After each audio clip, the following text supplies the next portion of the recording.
Hi guys, we are going to use the sponge tool today. So Tools of Photoshop folder, go to your sponge.psd, double click, and you have this very nice high resolution photo of some tulips.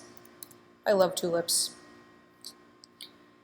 Okay, so for the sponge tool, basically what a sponge tool is used to do is to absorb, like a sponge, color from a photo. So you can also resaturate that photo as well using the sponge tool.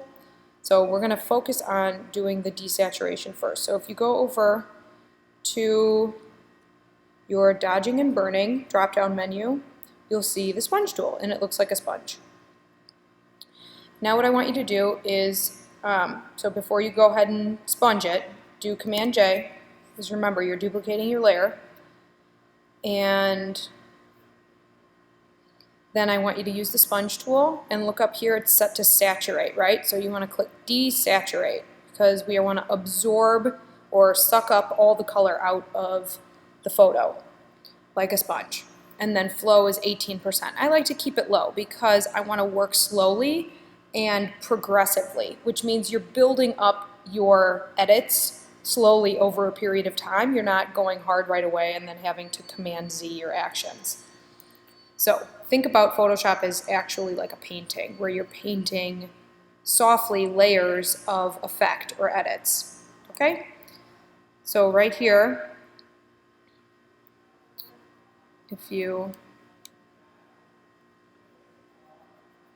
paint over your flower, you'll see very, very slowly it's starting to absorb some of that color. And it doesn't look the best, it's turning kind of gray.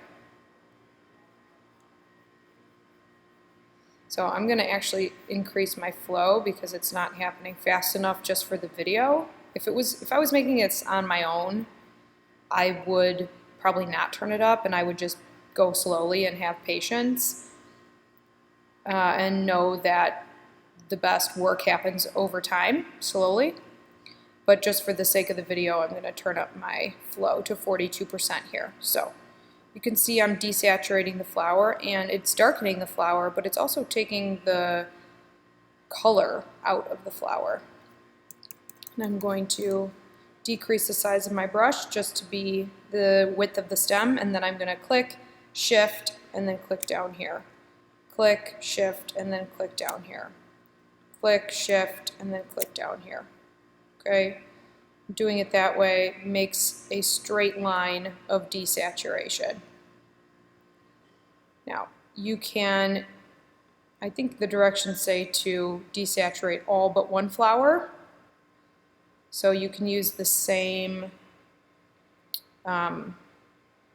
process here to complete that. Now you see that I have like this spot of desaturation. That's because my brush size was too small for this flower.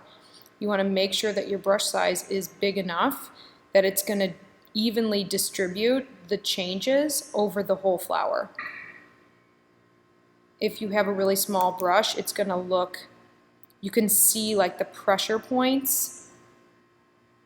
Yeah, see, I don't like that. And you can see there's like a gray spot right there, which I don't like, but that's because my pen was, or my paintbrush was too small. So anyway, that is the sponge tool. And then if you want to click to saturate over here, it's going to do the same thing. Let me just turn it up really quick so you can see.